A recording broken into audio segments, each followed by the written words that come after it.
Hey guys, Ryan here, and I'm here to talk about a subject that no one wants to talk about, but it needs to be talked about because this is getting absolutely ridiculous. Out of all the guests I've had on, 4 of them have died in the last 8 months, and we know why. They may not discuss it, the people, their relatives may not say anything about it, but we know. They were all under the age of 40, and I just don't understand how this sport can be so silent about this issue. I have been covering this sport for over 5 years. I've interviewed over 500 bodybuilders and people in the community, and I can't be silent anymore. This sport is going down such a dangerous road that, honestly, I don't see how it can come out of in any way, shape, or form positively.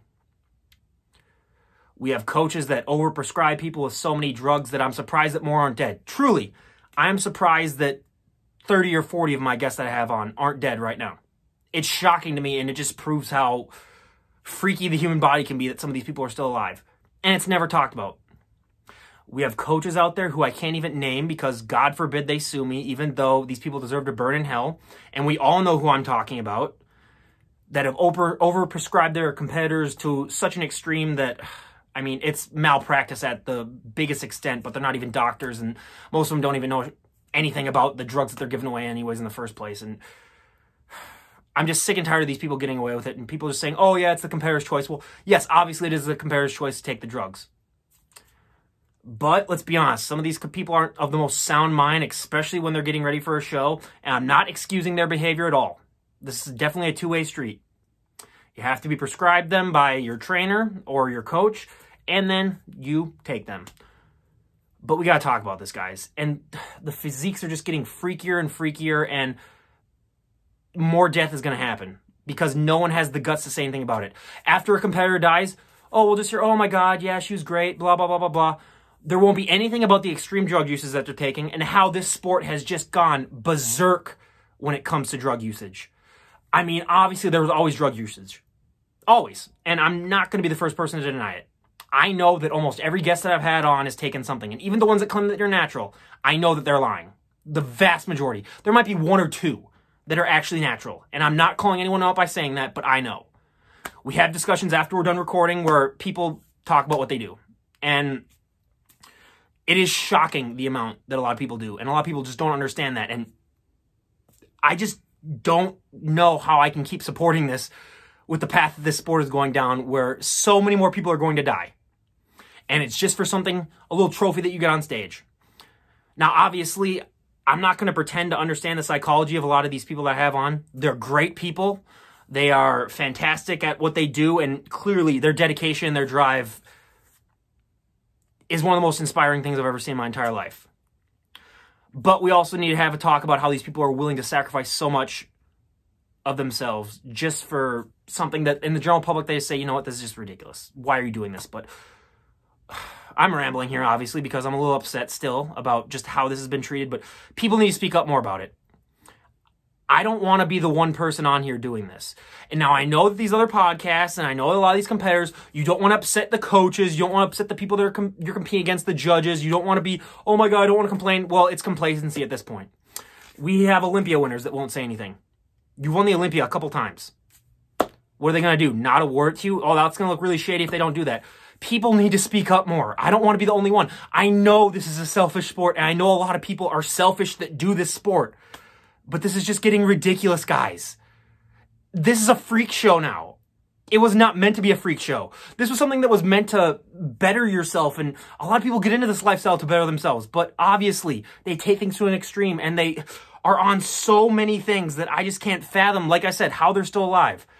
But we need to have a serious discussion about this. Things need to change, and I'm not going to lie. In the general public, this sport is a laughingstock. It is. It is 100% a laughingstock. And I can totally see why. But we need to have a conversation about the extreme protocols that are going on. And I know people are going to say, oh, this is their choice, obviously.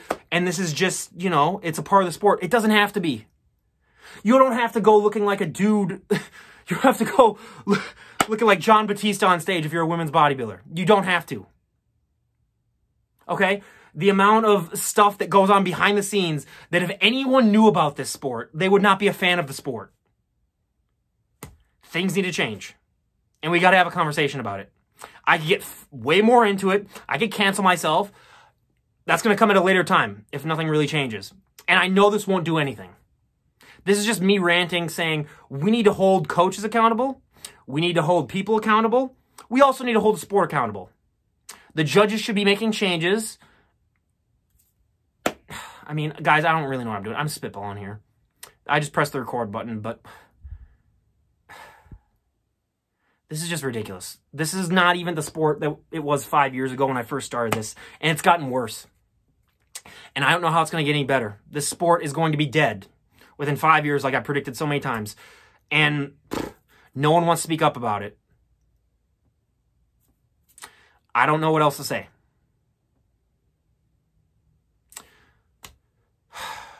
Well, there's the end of my rant right there. And, yeah. More rants to come.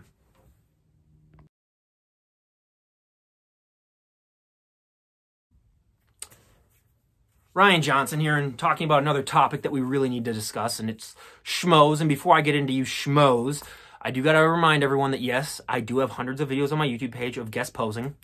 Not one of those videos has a guest been in a bikini. No nudity ever. And the only reason I do is because I had Andrea Shaw on, and she did one sidearm like this, and it got over 200,000 views. That's when I started uploading all that stuff, and I honestly regret doing it because it's made me realize how fucking pathetic most of you schmoes are. And when I say most of you schmoes, not everyone. Not even close. I mean, there's dozens of them that I find, you know, just decent guys. But the most of you, good God, you guys got to get your brains fixed. How fucking stupid are you? With some of the messages that you send to these people. I've gotten dick pics. I have gotten people offering llamas if I could give out contact info for some of my guests. I have gotten people asking if I've had sex with any of the guests, which the answer is yes, every single one of them. And I have videos of them to prove them that I'll be posting right now.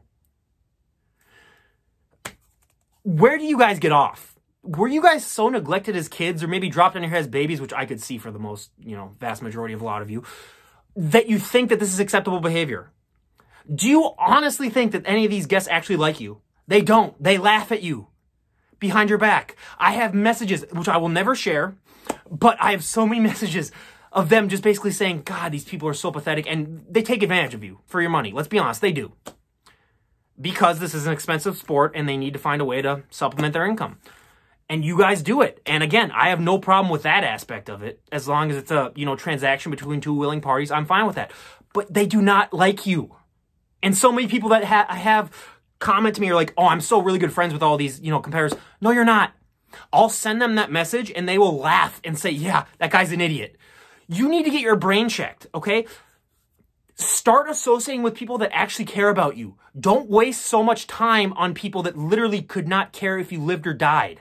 I don't understand some of these guys out here. And you're giving a bad name to people who actually care about the sport of bodybuilding, but they care about it in a way where they just don't want to just beat off looking at photos of some of the people that they admire.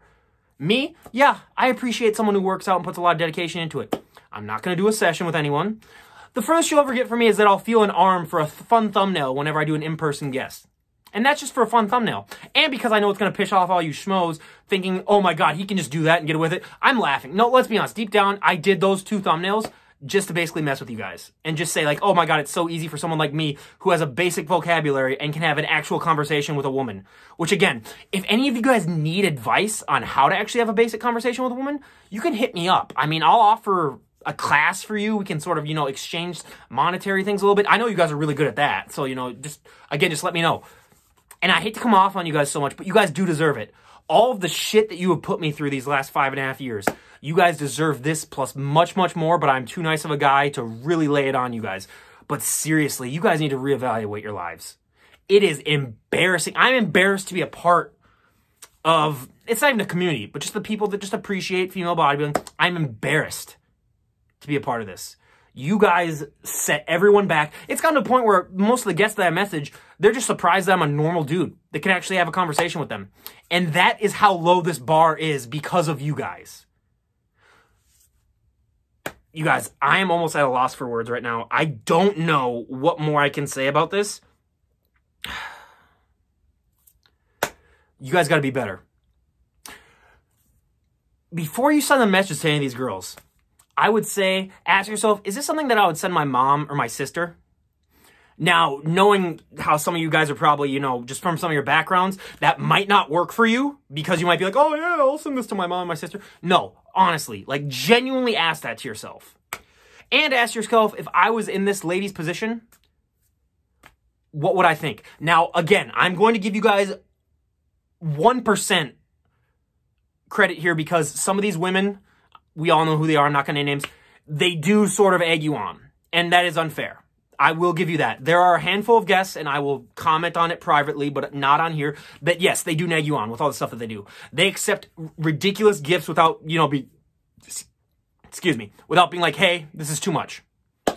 So they egg you on in a way. But that doesn't excuse anything. But again, I understand on a case-to-case basis, you might say, oh, well, this person, you know, they open gifts for me and they say like, oh, thank you, and they'll post it on their story. Yeah, I understand that. But in general, you guys, we need to be so much better. This is absolutely ridiculous, and it's something that needs to be fixed, and I don't know what to say other than hold yourself accountable, don't be a creep, and for once in your life, just try to have a normal conversation with a woman. That's all.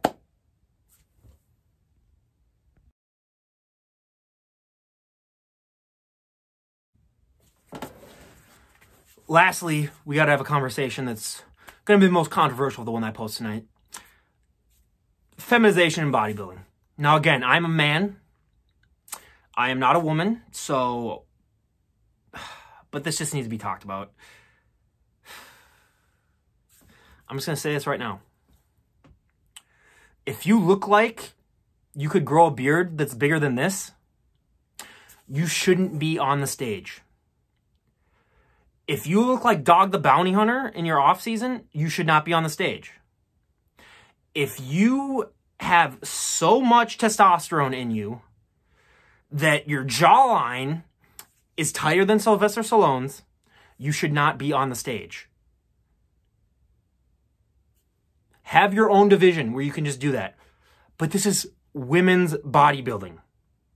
And by you being on that stage, and I know this is going to be very offensive, and I'm probably going to get canceled for it, but by being on that stage, you are setting a precedent, and you are embarrassing every other person on that stage that actually has feminine qualities. Now, again, I understand that not every single bodybuilder has overtly masculine qualities, but a lot of them do. There's a reason why this sport is not as popular. It's the image, too. For a woman's sport to be popular, there needs to be a wide variety of appeal, and I'm not even going to get into that, but let's just be completely honest. When you look like Hulk Hogan and you're stepping on stage in a women's bodybuilding competition, you're not going to have that much appeal.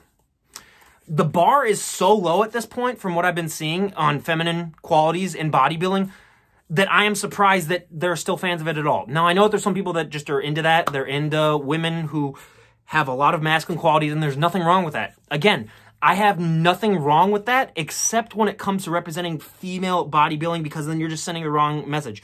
I'm going to be honest. With some of the transgender bodybuilders that are probably eventually going to compete in women's bodybuilding, I say, what's the difference myself, honestly? What's the difference? Some of them are less masculine. The ones that are originally men and then transition to women are less masculine than the female bodybuilders that are on stage right now. And I'm going to be completely honest on that. The female bodybuilders on stage right now probably even have more testosterone in them than the men to women. So, again, I don't know how it got to be like this. I thought that this was a sport that was for people that were trying to better themselves. And it's gotten to the point of, like, let's just turn ourselves into freak shows. Now, again, this is going to get me canceled. I don't give a shit, because I put up with 5.5 years of this stuff, and I'm finally going to speak my mind. Again, I have nothing against you on a personal level, or even on a, you know, on a level of, you live the life you want to live. But don't have it represent all women. Because, I'm sorry, but everyone's fake in the sport, if we're going to be honest. Fake boobs, fake face, fake hair. What's the point? Honestly, what's the point? How can you promote this as a lifestyle when the lifestyle is eventually you turning into the opposite sex based off of the amount of drugs that you're injecting yourself? And they say that, you know, muscles are a feminine thing. Yes, they are. But at what point are muscles are a feminine thing irrelevant when in order to get the muscles that make you more feminine, you take male substances? I'm sorry, but if estrogen was something that made you gain muscle, I would not see, I don't even know if I'd see any men, honestly, take it. And if it made you more feminine, I don't know if I'd see any men do it. Now, obviously, there are some, you know, men out there that would take it, but wouldn't be a thing.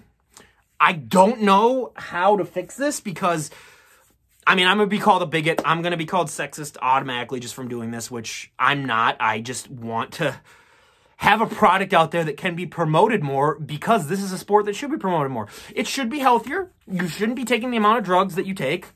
Obviously, I mean, we can tell because of the effects that it does and, you know, the end result. And again, not every single women bodybuilder looks like a man, but a lot of them do. And backstage, I've heard so many horror stories about, you know, when the wigs come off and their voices are even deeper, down deep. And, you know, God knows what happens when they take their clothes off, what that actually looks like. Because I've been sharing some images. Anyone, you want to go look that up, go look it up and tell me that that's, you know, something that should be representative of the sport. Again, I'm getting canceled. I don't give a shit.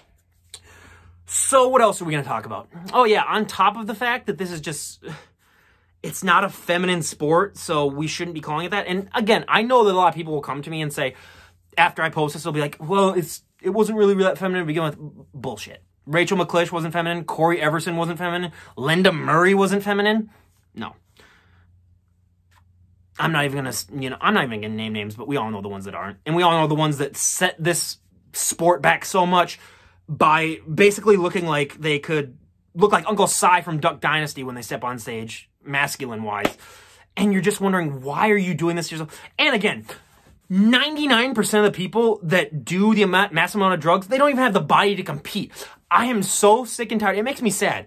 And I've had dozens of these guests on where they could take, you know, the same amount of protocols that Jay Cutler would take, and their body just doesn't have the muscle size for it, or just the proportions of it as well. So they just look like, you know, they have freaky looking arms, they have freaky looking legs. Nothing's proportioned. They're not meant for bodybuilding, and yet those are the ones that end up taking the most drugs. And that's the most sad thing. So again, you got to know your genetics, first of all, if you're going to get into this sport. Second of all, competitors need to hold each other accountable. If you're starting to look like, you know, Shaq and Grown Ups 2, I'm going to say Grown Ups 2 because in Grown Ups 1, I don't know. I'm just on a roll right now, but if you start to look like Shaq and Grown Ups 2, other competitors need to call you out and say, hey, dial it down or get off the stage. Because I'm sorry, if you want to promote this sport, and I know that this sport has gained a little bit more traction, but once more people get into this and they start viewing these competitions and then they see someone step on stage that literally, I'm sorry, they're not a woman, nothing but mock and ridicule is going to happen, and the sport is going to suffer more than anything that it's gained in the last 5 years. And again, this is going to be incredibly hurtful to some. And I'd say out of my guests, the ones that are actually, you know, lost all their femininity, probably 10. 10, I'd say, where you just look at them and you're just like, dear God, what have you done to themselves? Now, again, there's like probably 100 of them that are, you know, a cycle away from that. And there's probably 200 of them that are about 2 cycles away from that. But you guys, just, I don't even know, guys. I don't even know what the solution is. Because you guys are going to do what you guys are going to do, but this is just an outside perspective and just telling you what I think. That's all.